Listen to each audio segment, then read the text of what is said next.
নরেন্দ্র মোদী ভারতের প্রধানমন্ত্রী, তিনি এটা ভারতের যুদ্ধ, ভারতের স্বাধীনতা বিজয় হিসেবে তিনি উল্লেখ করেছেন।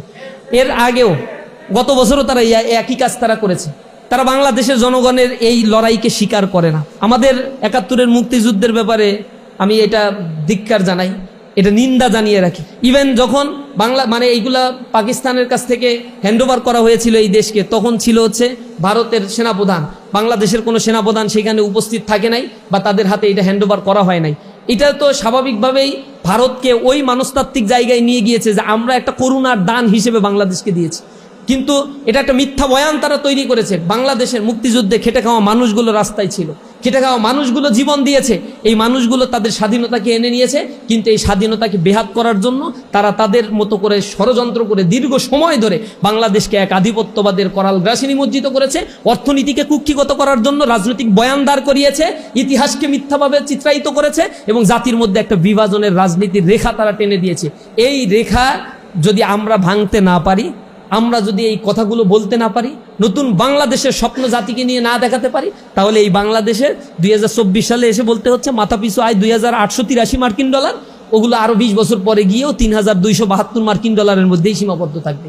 আমাদের সমসাময়িক সময় যারা স্বাধীনতা অর্জন করেছে তারা 13,000, 14,000, 15,000 মার্কিন ডলার মাথাপিছু আয়ে চলে গেছে।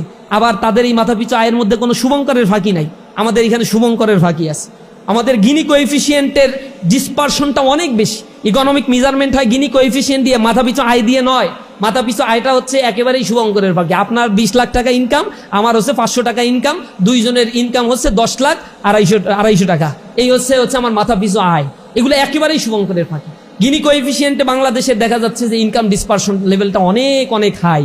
আমাদের কিছু মানুষের ইনকাম আউটলেয়ার একেবারে বাইরে অনেক দূর, আর কিছু মানুষ হচ্ছে দারিদ্র সীমার একেবারে প্রান্তিক লেভেলে বসবাস করছে।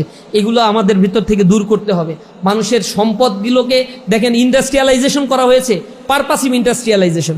লেবার ইকোনমি থেকে আমাদের ক্যাপিটাল ইকোনমিতে কনভার্ট করা হয়েছে। এই ক্যাপিটাল ইকোনমিতে কনভার্ট করার মধ্য দিয়ে এই জাতিকে মারাত্মক লেভেলের ক্ষতির মুখোমুখি করা হচ্ছে। লেবারগুলোকে এম্পাওয়ার্ড করা হচ্ছে না, লেবারকে এম্পাওয়ার্ড করা হচ্ছে না, কিন্তু ক্যাপিটাল ইকোনমিতে কনভার্ট করা হচ্ছে। ক্যাপিটাল ইকোনমি মেশিনারি দিয়ে কার্যক্রম পরিচালিত হবে। লেবার ইকোনমি হচ্ছে আমার দেশ লেবার ইন্টেন্সিভ। হঠাৎ করে লেবার ইন্টেন্সিভ কান্ট্রি কখনো ক্যাপিটাল ইন্টেন্সিভ হতে পারে না। যদি সেটা হয় তাহলে আনএমপ্লয়েডের পরিমাণ অনেক বেড়ে যায়। এই সূক্ষ্ম একটা নর্মাল একটা সেন্স, এগুলো একজন রিক্সাওয়ালারা বললে সেও বুঝে যায়, কিন্তু আমার দেশের রাজনীতিবিদরা এটা বোঝে না। বুঝাও এগুলাতে রেসপন্স করবে না। যত দারিদ্র তত রাজনীতিবিদদের পিছনে পিছনে ঘুরবা, এইটা হচ্ছে তারা চায়। এই অর্থনৈতিক বন্দোবস্তটাও রিফরমেশন করা দরকার। আমরা আশা করি আমাদের মুক্তিযুদ্ধের প্রত্যয়, বিজয় দিবসের প্রত্যয় এটা হোক, দেশটা যেন মানুষের জন্য হয়। আর যাদের কাছ থেকে করাপশন করা হচ্ছে এগুলো সমাজের অর্থনৈতিক দিক থেকে যারা সাপ্রেসড হয়, অর্থনৈতিক দিক থেকে যারা মিডিল ক্লাসে অবস্থান করে, এই মানুষগুলো তাদের ন্যূনতম স্বাস্থ্যসেবাগুলো পায় না। তাহলে আমার জনগণের স্বাধীনতার কতটুকু স্বাদ আমি এখানে পাচ্ছি? করাপশন তো আমাকে সব ধ্বংস করে ফেলছে। এরপরে আমার মাদক একটা বড় রিজনেবল একটা কজ হয়ে দাঁড়িয়েছে। যে পরিমাণে মাদক এই অঞ্চলে ঢুকছে, কোটি কোটি মাদক, ভয়ঙ্কর মাদক আইস ঢুকছে। ইউনিভার্সিটিগুলোর জায়গা, আশেপাশের জায়গাগুলো মাদকের অভয়ারণ্যে পরিণত হয়েছে। আমার ইউনিভার্সিটিতে পড়াকালীন সময় আমরা জানতাম যে একটা টিম আছে ইউনিভার্সিটিতে, এ হচ্ছে মাদকের ব্যবসার সাথে জড়িত, এগুলো ওই কাজই করে এবং এগুলো হচ্ছে আমাদের ক্যাফেটেরিয়া বা ইসের পাশে এগুলো বসে থাকবে। এগুলোর একটা কমিউনিটি আছে, এটা জানা ওপেন সিক্রেট। বিশ্ববিদ্যালয় প্রশাসন জানে কিন্তু কোনো ব্যবস্থা নেবে না তারা। এই সিন্ডিকেটটা তারা লালন পালন করে। বিশ্ববিদ্যালয় প্রশাসন যেমন লালন পালন করে, এর ভিতরে তো একটা গোষ্ঠী আছে। এটা আপনারা দেখছেন যখন মাদক উচ্ছেদ অভিযান চালানো হয় তখন কি পরিমাণে আতে ঘা লাগছে। কারণ হচ্ছে এখান থেকে উচ্ছেদ করে দিলে তো আর মাদক ব্যবসা বন্ধ হবে না, সরকার ব্যবস্থা না নিলে। একটু দূর থেকে তাদের কিনে নিয়ে আসতে হবে। এইটাই হচ্ছে তাদের গাত্রদাহের সমস্যা, যে এত দূর থেকে কিনে নিয়ে এসে মাদক সেবন করা, এটা একটা মানবাধিকার লঙ্ঘন। এই মানবাধিকার লঙ্ঘন নিয়ে এখন আন্দোলন করতেছে। মাদক একটা জাতিকে শেষ করে দেয়, একটা সমাজ, একটা পরিবারকে শেষ করে দিচ্ছে। কিন্তু মাদকের বিরুদ্ধে প্রতিবাদ করতে গেলে প্রতিরোধের মুখোমুখি হতে হয়। এটা হচ্ছে লজ্জাস্কর একটা সোসাইটিতে আমরা এখন পর্যন্ত আছি। এই সমাজের বড় প্রবলেমটা হচ্ছে ইকোনমিক ডিসেন্ট্রালাইজেশন নাই। ইকোনমিক্যালি ইয়াং জেনারেশনকে এম্পাওয়ার্ড করা হয় না। এখানে এডুকেশন একটা হিজিমনির মধ্য দিয়ে বড় করা হচ্ছে। এই হিজিমনিটা হচ্ছে একেবারে ভারতীয় হিজিমনির আদলে আমাদের ইকোনমিক সিস্টেমটাকে ডেভেলপ করা হয়েছে, আমাদের এডুকেশন সিস্টেমটাকে ডেভেলপ করা হয়েছে। যদি আমার এডুকেশন সিস্টেম কারিগরি শিক্ষার মাধ্যমে তৈরি করা সম্ভব হতো, তাহলে আমার যুব শ্রেণী তো বেকার থাকার কথা না। ডেমোগ্রাফিক ডিভিডেন্ড সুবিধা যখন আমি পেয়েছি 2006 সাল থেকে 30 সালে শেষ হয়ে যাবে, এরপরে যদি কান্নাকাটিও করেন তাহলে একটা দেশের জন্য আর এই অর্থনীতি রিকনস্ট্রাকশন করা সম্ভব না। কারণ 2030 সালের পর থেকে গ্রাজুয়ালি এটা ডিক্লাইন হতে থাকবে। এই ডিক্লাইনটা এমন পর্যায়ে যাবে সেখানে বৃদ্ধ মানুষের পরিমাণ বাড়বে, তার মানে ডিপেন্ডেন্সি পিপলের পরিমাণ বাড়বে। রাষ্ট্র তো ডিপেন্ডেন্সি ভাতা দেয় না, তাহলে ডিপেন্ডেন্সি পিপলের পরিমাণ বাড়লে ওয়ার্কিং পিপলের উপরে এক্সট্রা প্রেশার তৈরি হবে। এই এক্সট্রা প্রেশারগুলো হচ্ছে আনএমপ্লয়েড ক্রিয়েট করবে, সাথে সাথে আমাদের মধ্যে মানসিক অস্বস্তি তৈরি করে, আবার হচ্ছে মানে ইকোনমিকে আবার গ্রাজুয়ালি ডাউনওয়ার্ড স্লোপিংয়ের দিকে নিয়ে যায়। মানে আপনার ডিপেন্ডেন্সি পিপলের পরিমাণ বাড়লে আপনার ইনকাম একা, কিন্তু আপনার উপর ডিপেন্ডেন্স আছে 4 জন, তখন আপনি আপনার ইনকাম দিয়ে এই 4 জনকে সার্ভাইভ করতে গেলে আপনি আপনার বেসিক নিডস ফিল আপ করতে পারবেন না, পরের জেনারেশনের জন্য কোনো কিছু মানে আপনি সেভিংস করেও যেতে পারবেন না। অর্থনীতি গ্র্যাজুয়ালি এখানে ডিক্লাইন হতে থাকে এবং এনার্কি সিচুয়েশন তৈরি হয় সোসাইটির মধ্যে।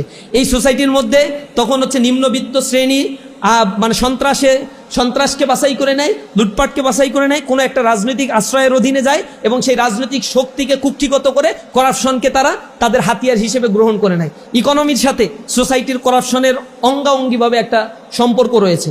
তাহলে আমার ইকোনমিকে কেন 2006 সাল থেকে রিফরমেশন করা হইল না, রিকনস্ট্রাকশন করা হইল না? যুব শ্রেণীকে ইম্পাওয়ার্ড করা হয়নি কেন? ইকোনমিক জোন তৈরি করা হয়নি কেন? বিদেশে যারা যাচ্ছে শ্রমিক হিসেবে সেই মানুষগুলোর জন্য একেবারে ফ্রি করে দাও, বিদেশে আমি লোক পাঠাবো।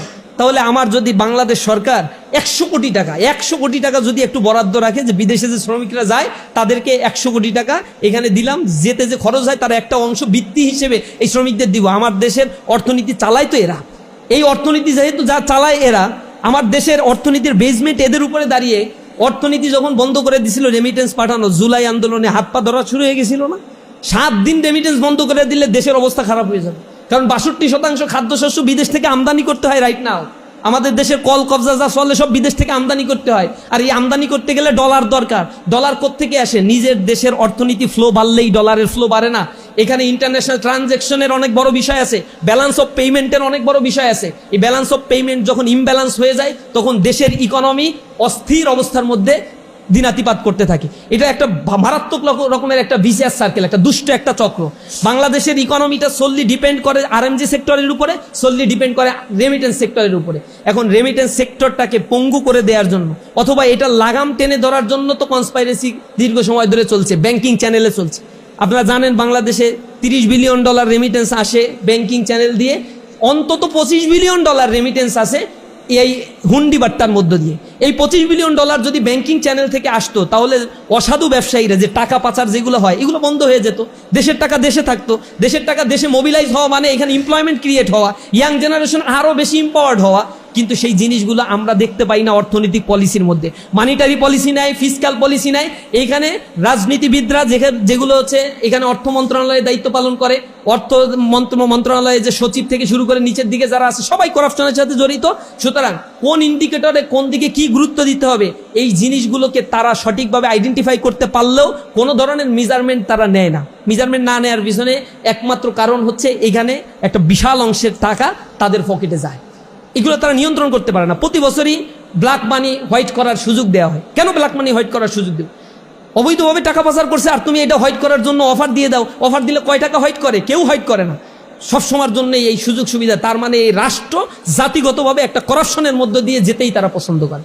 এখন এইগুলো নিয়ে তো সচেতনতা আমাদেরকে করা হয় না, যুব শ্রেণীকে করা হয় না। আমাদেরকে ক্লাস বাঁধানো, ওই যে ন্যারেটিভ নিয়ে আসে 71 তুমি রাজাকার, তুমি আলবদর, তুমি আশামস, যাদের সাথে সংসার আজকে তারা রাজাকার, আবার যাদের সাথে সংসার ভেঙে গেল তারা হচ্ছে এই ট্যাগিং ফ্রেমিং দিয়ে অর্থনৈতিক একটা বন্দোবস্তের হাব তৈরি করছে একটা নির্ধারিত গোষ্ঠী। এই গোষ্ঠীর এই হাবটাকে যতদিন পর্যন্ত ভাঙা না যাবে এই দেশের মধ্যে অস্থিরতা কখনোই কমবে না। এই জিনিসটা এখন আমাদেরকে রিথিঙ্ক করার একটা মুখ্যম সময় আসছে।